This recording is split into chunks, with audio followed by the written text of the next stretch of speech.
खुलुमबाय रायजोफोर दिनै फुंबिलिनि खौराङाव फिन खेबसेबाव बयखौ बरायनानै लाग्रोबाय। दासिमनि खौरांफोरा जाबाय।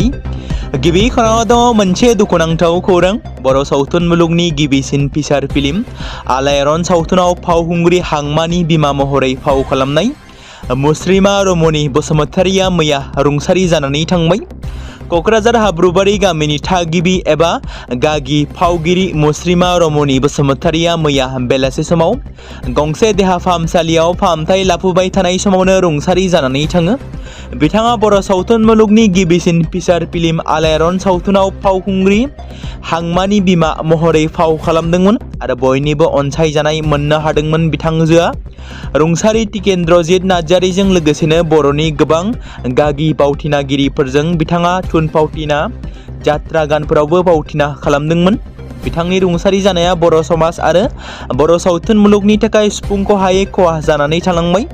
बाथ्राखौ मिथिनो मोननानै गोथौयै दुखु मोननाय फोरमायनायजों लोगोसेनो बिथांनि जिउ आत्मा सोरगोथिनि थाखाय आरज गाबदों। क'क्राझार जनजाति बियाबनि एमएलए लरेन्स इस्लारि बिथाङा। मोनसे गोजोनथाव खौरां।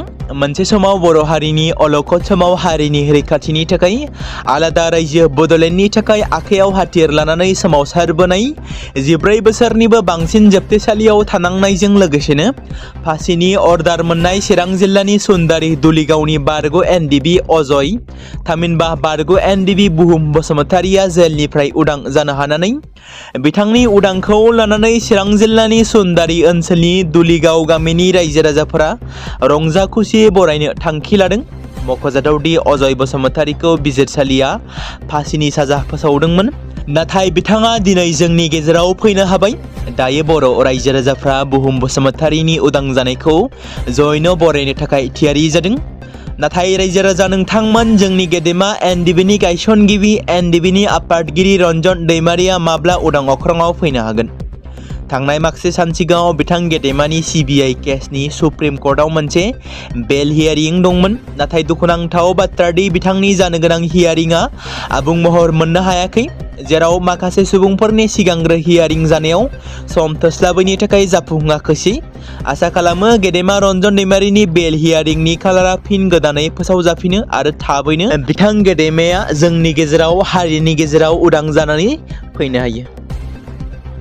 चिरां जिल्लानि बिजनी बल्लामगुरियाव बिटिसिनि गाहाय खुंग्रि हाग्रामा महिलारिया आइजोफोरनि थाखाय ट्रेडिशनेल फुड पार्कखौ अन्थाइ खाम्फा गायसननानै होदों। आसाम सोरखारनि सुबुं फोनांजाब बिफाननि सिङाव ओनसोलनि दोरोङारि जाग्रा आदारफोरखौ संरैखा खालामनाय आरो फालांगियारि फेहेरनायखौ बांहोनो थाखाय मैया बिजनी बल्लामगुरियाव मोनसे ट्रेडिशनेल फुड पार्क गायसननाय जायो। मैया गायसननाय हाबाफारियावनो बिटिसिनि गाहाय मावफुं सोद्रोमा हाग्रामा महिलारि बिथाङा अन्थाइ खाम्फाखौ गायसनो। बिथांजों लोगोसे 17 नं सुबाइजार बियाबनि काउन्सिलर कालिलुर रहमान, निसिमा बियाबनि काउन्सिलर जेम्स बसुमतारी बिथांमोनाबो बे फुड पार्क अन्थाइ खाम्फा गायसननाय हाबाफारियाव बाहागो लादोंमोन। मख'नो गोनांदि बे फुड पार्कखौ 2025 आरो 2026 राङारि बोसोराव जौगाथाय मावथांखिनि बाहागो महरै लुफुंनाय जागोन। बिटिसिनि चिफ हाग्रामा महिलारिया बेबादि बुंथिदों। हाबाफारियाव ओनसोलनि लाइमोनफोरनि थाखाय साख्रिनि खाबु सोरजिगोन होननानै हाग्रामा महिलारि बिथाङा बुंथिदों आरो एसआरनि सोमोन्दै बिथाङा बुंनाय बायदिब्ला 2003 मायथाइयाव बिटिसिजों मोनसे रादाय खालामनाय जानायलाय बै गोरोबथा बादियै बयबो बेयाव बिटिसिनि थागिरि, बेनिखायनो 2003 मायथाइनि 10 फेब्रुवारिनि रादायखौ बेयाव मावफुंनांगौ। बिथाङा बेयाव एसआरनि जेबो गोनांथि गैया होननानै बुङो। बेजों लोगोसे फैबाय थानाय बिधानसभा बिसायख'थियाव बिपिएफ दोलोनि मोजां फिथाइ थायगोननि बाथ्रा मख'दों हाग्रामा महिलारि बिथाङा। क'क्राझारनि गसाइगाव सिनाय मोनै सासे लाइमोननि गोथै सह बोखांनो मोन्दों। मैया मोनाबिलि समाव क'क्राझार जिल्लानि गसाइगाव सोहोरजों नांजाबनाय सपद दालांनि साखाथियाव दैसायाव ना सारनाय जेयाव नांथाबनानै थानाय थासारियाव गोथै सहखौ मोनो। दैसानि रुगुङाव AS 16D5619 नम्बरनि गंसे मटर साइकेलबो बोखांनो मोनो। मटर साइकेलखौ गोथै सह मोननाय सुबुंनिनो होनना साननाय जादों। भारतनि फाइनान्स मिनिस्टार निर्मला सीतारामना हादोरनि सरासनस्रा बाजेटखौ 2026 आरो 2027 मायथाइयाव गथायदों। रां बावजायाव मिरु सोरखारा भारतखौ मुलुगनां डिजिटेल आरो क्लाउड हाब महरै गायसननायनि फारसे मोनसे मख'जाथाव आगान लादों। उदां भारतनि जारिमिनाव गिबि खेबनि थाखाय मिरुआरि बाजेटखौ रबिबाराव फोसावनाय जादोंमोन। रां बावजायाव रांखान्थि मन्थ्रि निर्मला सीतारामना फोसावनाय बादिब्ला भारतनि डाटा सेन्टारनि गेजेरजों कास्टमारफोरनो ग्लबेल क्लाउड सिबिथाय होग्रा गुबुन हादोरारि कम्पानिफोरखौ 2047 मायथाइसिम टेक्स बन्द होनाय जागोन। अदेबानि बे बेलायाव माखासे सर्तफोरा बाहायजागोन। बाजेट बिबुंथिनि समाव रांखान्थि मन्थ्रि बिथांजोआ फोरमायथिनाय बायदिब्ला डिजिटेल इनफ्रास्ट्राक्चारफोरखौ गोख्रों खालामनायजों लोगोसेनो डाटा सेन्टार सेक्टराव रां थिसननायखौ बांहोनायनि गोनांथि दं। आं थांखि लायोदि भारतआव डाटा सेन्टारफोरखौ बाहायनानै ग्लबेल क्लाउड सिबिथाय होग्रा गुबुन हादोरारि कम्पानिफोरखौ फैगौ 2047 मायथाइसिम टेक्स बन्दनि थाखाय गनायथि होनाय जागोन। नाथाय बे टेक्सखौ रेहाय मोननो थाखाय कम्पानिफ्रा भारतारि रिसेलिं फसंथानफोरनि गेजेरजों भारतारि कास्टमारफोरनो सिबिथाय होनांगोन। रांखान्थि मन्थ्रिया रोखा खालामोदि बे सर्तखौ ओनसोलारि आबहावाखौ फेहेरनायजों लोगोसे नखरारि कम्पानिफोरखौ गोख्रों खालामनायनि थांखिजों थि खालामनाय जादों। रांखान्थि मन्थ्रि निर्मला सीतारामना रोखा खालामबावोदि बे सर्तखौ नखरारि कम्पानिफोरखौ गोख्रों खालामनो आरो जायगानि आबहावाखौ फेहेरनो थाखाय लानाय जादों। सीतारामन बिथांजोआ बुंबावोदि भारत हादोरा सफ्टवेयार जौगाथाय, आईटी गोनां सिबिथाय, गियान बिखान्थि, आउटसोर्सिं, रादाय खानाय, बिथा बिजिरसं आरो जौगाथायनि बेलायाव मोनसे बुहुमनां दैदेनगिरि महरै हाबा मावनांगोन। बे समाव मोनसे गोजोनथाव खौरां। बर' सावथुन नायनानै मोजां मोनग्रा बर' रायजो राजाफोरनि थाखाय मोनसे गोजोनथाव खौरां। जायफोर बिथांमोना दासिमबो बर'नि बयजोंबो मिथिजाग्रा अनसायजाग्रा डिरेक्टर स्क्रिप्ट राइटार पंकज लाहारीनि आखाइजों लिरजानाय थांनाय माखासे बोसोराव जांख्रिथायनि थैसाम पार्ट 1आ रिलिज जानानै थांदोंमोन। बेनि उनाव आरोबाव जांख्रिथायनि थैसाम नैथि खोन्दोखौ नायनो थाखाय बयबो नेनानै दंमोन। बिथांमोना बर'नि OTT प्लेटफर्म गोनां निउबो एपआव नायनानै एबा थांनानै नायनो हासिगोन, जेराव बिथांमोननिफ्राय थांनाय 1 फेब्रुआरि खालारावनो निउबो एपआव रिलिज खालामनानै होदोंमोन। जायफोर बिथांमोना दासिमबो नायाखै बिथांमोना निउबो एपआव थांनानै थाइनैसो रां होनानै नोंथांमोना नायहैनो हागोन। सोनाब कार्बि आंलं जिल्लानि लाइमोन आइजोफोरखौ गोख्रों खालामनाय आरो गावनो गाव सोनारनाय खालामनायनि थांखिजों फालांगियारि समायना सोलोंथाइ फोरोंथाइ होनाय जागायदों। संगीता बिउटि एन्ड मेकआप एकाडेमिनि बानजायनायाव केर'नि सारियालियाव मोनसे आबुं हाबाफारि खुंफुंनाय जादों, जेराव मोनसे समायना सोलोंथाइ मावबादा आरो प्रोफेशनेल मेकआप सिबिथाय होनाय जादों। ग्रेटार केर'नि ओनसोलजों लोगोसे हजाय, नगाव, लंका बायदिनि गोबां लाइमोन आइजोफोरखौ फोरोंथाइ होनायनि अनगायैबो समायना सोलोंथाइनि फराफारिनि सायाव सावरायनो थाखाय बे हाबाफारिखौ लानाय जादों। संगीता बिउटि एन्ड मेकआप एकाडेमिनि सामलायगिरि आरो बिउटि एक्सपर्ट संगीता साहुआ खुंजानाय मावबादा आरो फोरोंथाइनि गेजेरजों बाहागो लाग्राफोरखौ मेकआप आरो खानाय जोथोन लानाय, बिगुरखौ जोथोन लानाय, नाखुन डिजाइननि प्रेक्टिकेल आदब फोरोंनाय जादों। बेजों लोगोसे सोलोंसाफोरखौ फोरोंथाइ फोजोबनायनि फोरमान बिलाइबो होनाय जागोन होनना मिथिनो मोन्दों। बाक्सा जिल्लानि मुसलपुर दालाइ आर्यभट्ट बिगियान मिरुनि नाजानायाव बिगियान संदाननाय हाबाफारिनि सिङाव गेजेर फरायसालिनि थाखो 8 निफ्राय थाखो 11 सिम फरायसाफोरनि थाखाय मुसलपुर जौसिन गेजेर फरायसालियाव गथ'सा बिगियान फोरबो खुंनाय जादों। फोरबोनि मावथांखिफोरनि गुबै थांखिया जादों आबहावा सोलायनायखौ बुजिनाय आरो फरायसाफोरा आबहावा मावनायनि सायाव बिथा खालामनानै प्रजेक्ट प्रेजेन्टेसन बादायलायनायाव बाहागो लादोंमोन। थि सम बादियै बे हाबाफारिखौ मुसलपुर जौसिन गेजेर फरायसालिनि गोरायुं निरुपमा हालानि दैदेननायाव बादायलायनाय हाबाफारिखौ बाक्सा जिल्ला बिगियान संदाननाय क'र्डिनेटर नबरुन बर'आ बेखेवनानै होदोंमोन। बेजों लोगोसे प्रजेक्ट प्रेजेन्टेसन सामलायनायनि जोबनायाव खुंनाय गेवलां मेलनि हाबाफारि थामहिनबा बान्था राननाय हाबाफारियाव जिल्ला सोलोंथाइ मावख'गिरि प्रणब ज्योति कलिता बिथाङाबो बाहागो लादोंमोन। बे हाबाफारियाव कलागुरु बिष्णु राभा गोजौसिन गेजेर फरायसालिनि गोरायुं प्रफुल्ल शर्मा बिथाङाबो नुजाथिदोंमोन। बादायलायनायनि उनाव आर्यभट्ट बिगियान मिरुआ मुसलपुर दालाइनिफ्राय फरायसाफोरखौ माखासे गोनांथार सुबुंफोरखौ सायख'दोंमोन। दासान्दि सोलिबाय थानाय मिरु बाजेट जथुम्मायाव बड'लेण्डनि थाखाय स्पेशेल पेकेज महरै 156 कौटि रां हरनो गनायथि होबाय। मख'नो गोनांदि मिरुनि बाजेट जथुम्मा थामहिनबा रां बावजा बाजेटआव बिटिसिनि जौगाथायनि थाखाय 156 कौटि रांखौ गनायथिबाय। थारैनो बे बाजेटआ बिटिसिनि थाखाय थोजासे ना? नोंथांमोना बेनि सायाव मा बुंगोन? मिरुनि रां बावजा बाजेटनि बायदिब्ला आसामनिफ्राय मोननो हादों आलफानि थाखाय 500 कौटि रां, कार्बि आंलं जिल्लानि थाखाय 200 कौटि रां, बिटिसिनि थाखाय 156 कौटि रां, बेबादिनो आदिबासी आरो दिमासा हारिनि थाखाय 70 कौटि रांखौ बाजेटआव गनायथिबाय। थारैनो बेफोर गनायथिनि सायाव नोंथांमोना मा बुंगोन? BTCआव माब्ला जोबगोन आयेन बेरेखायै दंफांनि फालांगि खालामनाया? बे खेबाव पर्बत जरायाव रैखाथि होजानाय हाग्रामायाव सिखावफोरा हाग्रा ओनसोलखौ उदाङै फोजोबस्रांनायनि उनावबो पर्बत जरा हाग्रा खोन्दोआ बेखौ गोनांथि सानाखै। गोबां दंफां सिखावफोरा पर्बत जरानि रैखाथि होजानाय अरननिफ्राय सानफ्रोमबो गोबां बेसेन गोसा साल आरो सिगुन बायदि दंफांफोरखौ दाननानै गारिजों धुबुरी सोनाब बंग'नि गुबुन गुबुन जायगाफोराव जगायनो थाखाय दैथायहरगासिनो दं होनना मिथिनो मोन्दों। बेनि गेजेरावनो बियागम हाग्रा बिफाननि सिङाव हाग्रा बिफाननि मावख'गिरि, रेन्ज अफिसार आरो हाग्रा बिफाननि मावथिफोरा जेबो गिदिर राहा लायैनि अजद मोननाय जादों। जायगानि थागिबिफोरनि बादिब्ला बिफाननि माखासे मावख'गिरि आरो हाग्रा बिफाननि मावथिफोरनि गेजेरावनो सिरियै लोगो जानायनि जाहोनावनो गाज्रि नेटवर्कफोरा बेफोरबादि हाग्रा फोजोबस्रांनायखौ मावफुंनो खाबु मोनदों।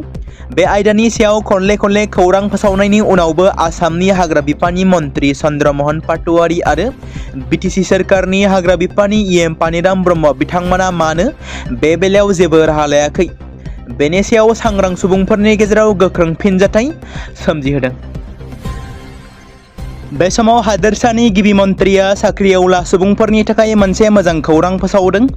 जाय बिथांमोना सोरखारि साख्रि मावो बिथांमोना गाव गावनि बेथनखौ बेथन मोननाय खालारनि सिगांनो लानो हागोन। बे बाथ्राखौ आसामनि गिबि मन्थ्रि डक्टर हिमन्त बिश्व शर्माया बावैसो सिगां फोसावनानै होदों। नाथाय माबोरै बेथनखौ सिगांग्रो लानो हागोन? बे बिथिंखौ नोजोर बोनानै गिबि मन्थ्रिया साख्रि मावग्रा एबा सोरखारि साख्रिआवलाफोरनि बेथनखौ सिगांग्रो मोननो थाखाय मोनसे नेमखान्थि बानायनाय जागोन होननानै फोसावदों। जुदि सोरखारि साख्रि मावग्राफोरा गोनांथि एबा खैफोदनि समाव रां गोनांथि जायोब्ला साख्रिआवलाफ्रा गावनि बेथनखौ सिगांग्रो लानो हागोन। साख्रिआवलाफ्रा बे रांखौ जोबोद खम सुदजों मोनगोन। गिबि मन्थ्रिया बुंनाय बादिब्ला साख्रिआवलाफोरा बेथनखौ किस्तिफोराव सुख'नो हागोन। बेनि थाखाय जाय मावथिफोरा एडभान्स बेथन लायो बिसोर बेंकआव खमसिन रां जमा खालामनो नांगोन। जाय अक्ट'आव बिथांमोना बेथनखौ मोनगोन बिथांमोना गासै रांखौनो खेबसेयैनो होफिननो हागोन, नङाब्ला बोसोरसेनि गेजेरावनो किस्तिफोराव होफिननो हागोन। बेथन मोनखांनायनि उनाव सुख'योब्ला सुदनि हारा खम जागोन। नाथाय जुदि किस्तिफोराव होफिनो अब्ला सुदनि हारा एसे बांसिन जागोन। गिबि मन्थ्रि डक्टर हिमन्त बिश्व शर्माया थामथि आरो ब्रैथि थाखोनि मावफारियाफोरनि थाखाय स्वागत सातिरता पर्टेल 2.0 पर्टेलखौ सोरखारनि ट्रेन्सफार बिखान्थिखौ सिस्टेमाइज खालामनो थाखाय बेखेवनाय जादों। आर'ज गाबहरनायनि समाव बिनायसाफोरा मोन 5 जिल्लाफोरखौ सायख'नो हागोन। दिनैनिफ्राय स्वागत सातिरताया एक्टिभ जाबाय होनना मिथिनो मोन्दों। गहपुर महकुमा पुलिस अफिसार प्राणजित लाहौकारनि दैदेननायाव गहपुर पुलिस थानानि बिबानाव थाबाय थानाय अफिसार ससदर कलिता, SP मनज पाठक आरो काबिया श्री बरानि हेफाजाबजों गहपुर पुलिसा दिनै फुंबिलियाव जाफुंसार अपारेशन खालामनो हादों। मख'नो गोनांदि गहपुर पुलिसा दिनै फुंनि 3:30 रिंगासो समाव खालामनाय अपारेशनाव साब्रै अरुणाचली लाइमोनफोरखौ सलेंनि 15 नं माहारियारि राजा लामानिफ्राय गंब्रै पिस्तल आरो गंब्रै मेगजिनजों लोगोसेनो हमनो हादों। पुलिस हान्जाया हाथियार रोगानायाव बाहायजानाय रेजिस्ट्रेशन नम्बर AR 153615 नम्बरनि गंसे सुजुकी गारिखौबो जब्द खालामनो हादों। जब्द खालामजानाय मोनब्रै पिस्तलनि गेजेराव गंसे पिस्तला 7.65 mm रासियानिफ्राय बाहायजानाय।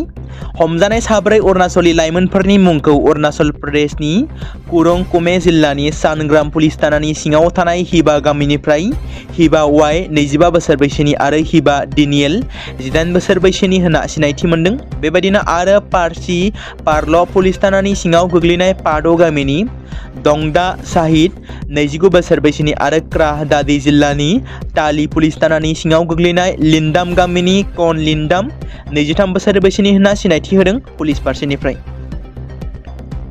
गुवाहाटी नोगोरमायाव सिखावनि उदखारा बांनायनिफ्राय बांबाय थादों। सुभाष, माधव आरो कार्तिक मुंनि सुबुङा बृहस्पतिबारनि मोनायाव नोगोरमानि बेलटला निरुपमा एपार्टमेन्टआव जानाय लुथिनाय जाथायजों लोब्बा दंमोन। नोगोर पुलिसा साथामबो सिखावफोरखौ खाबाय। हमनो मोननाय सिखावनिफ्राय पुलिसा 15,52,000 रांबो बोखांनो हादों। पुलिसा हमजानाय सुभाष दास, माधव दास आरो कार्तिक शर्माखौ जाथायनि सायाव सोंथि खालामगासिनो दं। बे गासै जाथायनि गुबै मास्टारमाइन्डआनो माधव दासमोन। हरनि समाव माधव दासआ पुलिसनि अपारेशननि समाव खारखोमानो नाजादोंमोन, नाथाय पुलिसनि गुलिजों एसे जोखोम जादोंमोन। डाक्टरफोरा फोरमायनाय बादिब्ला बिथांनि आगसि आखायाव गुलि नांजानायनि जाहोनाव जोखोम जादोंमोन, नाथाय डाक्टरफोरा बुंबावनाय बादिब्ला बिथांनि सावस्रिया जेबो गाज्रि रोखोमै खहा जायाखै। मख'नो गोनांदि ब्लक बी, ब्लक एफनि निरुपमा एपार्टमेन्टआव बे साथाम सिखावफ्रा हेलमेट आरो मास्क गाननानै लुथिदोंमोन, जाय लुथिनाय जाथाया सीसीटीवी केमेरायाव सेबखांजादोंमोन। सीसीटीवी फुटेजाव नुनो मोननाय जादोंमोन दि गिबियावनो साथामबो सिखावफ्रा हाथियार लानानै ब्लकआव हाबदोंमोन। बेनि उनाव ब्लक एआव हाबनानै लुथिनायखौ मावफुंनो थाखाय गाहायनि आरो नैथि थालानि गंनै फ्लेटनि फ्ल'रखौ सिफायनानै लुथिदोंमोन। जाथाया थांनाय माखासे सान सिगाङाव जानानै थांदोंमोन होनना रिपर्टआव फोरमायदों। 2022 मायथाइनि T20 बुहुम कापनि भारत पाकिस्तान मेचखौ लानानै थासारिया थाद'नाय गैयै गाज्रि जालांबाय थानायखौ नुनो मोन्दों। पाकिस्तान क्रिकेट बर्डआ रोखायै बुंदों दि बिसोरनि हानजाया भारतनि हेंथायै गेलेनो हानाय नङा होननानै मख'नाय जादों। बे थिरांथाया क्रिकेट मोजां मोनगिरिफोरनि मिजिंखौ सिफायनायनि अनगायैबो आईसीसीनि रिभिनिउनि सायाव गोख्रों सोंलु सिखारदों। मख'नो गोनांदि भारत पाकिस्तान मेचआ जायखिजाया आईसीसी टुर्नामेन्टआव बयनिख्रुइबो बांसिन सावरायजानाय बादायलायनाय। बे मेचआ क्रिकेटनि थाखायल' नङा, बेयो मोन्दांथिफोर आरो हाई भल्टेज एक्साइटमेन्टनि गलायमोन्देर बाथ्रा। टीवी आरो डिजिटेल प्लेटफर्मफोराव नायग्राफोरनि अनजिमाया भारत पाकिस्तान क्रिकेट मेचनि समाव रेकर्डखौ सिफायो। बे मेचनि सायाव बिथा खालामनानै फोसावगिरिफ्रा गिदिर पेकेजफोर बायो। सरासनस्रायै भारत पाकिस्तान मेचआ फ्राय 1000 कौटि खाजोना मोनो। भारत पाकिस्तान T20 मेचनि समाव एडभार्टाइजमेन्टनि रेटआ गोबां बांनो हमदों। खौरां मोननाय बायदिब्ला बे मेचनि समाव 10 सेकेन्डनि एडभार्टाइजमेन्टनि थाखायनो 25 निफ्राय 40 लाख रांनि गेजेराव जायो। बेनि ओंथिया बेनोदि मोनसे मेचनि थाखायल' 200 कौटिसो रां रेभिनिउ आरजिनो हायो। जुदि बे मेचखौ गेलेनाय जाया अब्ला गासैबो रेभिनिउ मोनफुंनो हानाय नङा होननानै मिथिनो मोन्दों। गोबां समफोरावनो BTCआवबो रायजो राजाफ्रा दाबि खालामबोगासिनो दं। BTCआव रायजो जानाय आयेन बेरेखायै हा दखल खालामग्राफोरखौ एभिक्सन खालामनांगौ होनना। बर' ट्राइबेलफोरनि अनगायै मुस्लिम, राजबंशी, सावताल आरो गुबुन हारिनि सुबुंखौ फैबाय थानाय समफोराव एभिक्सन खालामगोन ना खालामा बेखौ उननि समासो फोरमायसिगोन। जेराव गोबांथार आयेन बेरेखायै हा दखल खालामनानै थानाय सुबुंफोराबो BTCआव जादों एबा BTCआव दङ। दा बे खेबाव जिल्ला कमिशनार नबदि पाठकआ धुबुरीआव आयेन बेरेखायै दखल खालामग्राफोरनि हेंथायै मोनसे अपारेशन खालामनायखौ नुनो मोन्दों। नाथाय BTCआव माब्ला खालामगोन? गोबां जायगायाव दासान्दि अपारेशन खालामनाया सोलिगासिनो दं, थामहिनबा एभिक्सन खालामदों। धुबुरीयारि गौरिफोरखौ फोनांजाबनाय DK र'डनि सेर गोबां हा बाहागो जाय आयेन बेरेखायै दखल खालामनानै थादों। बिथांमोनखौ गोबाव समनिफ्रायनो सोलिबोनाय मोनसे अजदनि सायाव बिथा खालामनानै जिल्ला कमिशनार नबदि पाठकजों लोगोसेनो धुबुरी गौरिफोर आरो गुबुन बिफाननि रेभिनिउ सार्कलनि मावख'गिरि आरो मावफारियाफोरजों लोगोसेनो आयेन बेरेखायै दखल खालामग्राफोरनि हेंथायै मोनसे अपारेशनखौ जागायदों, थामहिनबा एभिक्सन खालामदों। जिल्ला कमिशनारनि आखायाव थानाय सोरखारि फाइल, मेप आरो गुबुन फोरमान बिलाइफोरजों लोगोसे फोथार नायबिजिरनायखौ नुनो मोन्दों।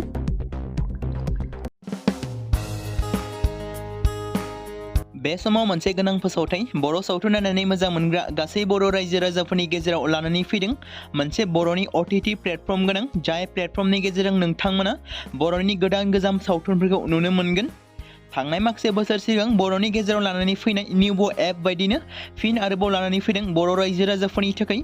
बे बाथ्राखौ मख'नाया गोनांदि 2025 मायथाइनि जानुवारि दानाव ओंखारनाय आंगो स्ट्रिम मुंनि मोनसे OTT प्लेटफर्म गोनां निउबो एपनि गेजेरजों नोंथांमोना गोबांथार बर'नि सावथुनफोर जेरै ट्रेजेडि, रमान्टिक, एक्सन आरो कमेडिजों बुंफबनाय सावथुनफोरखौ नुनो मोनगोन।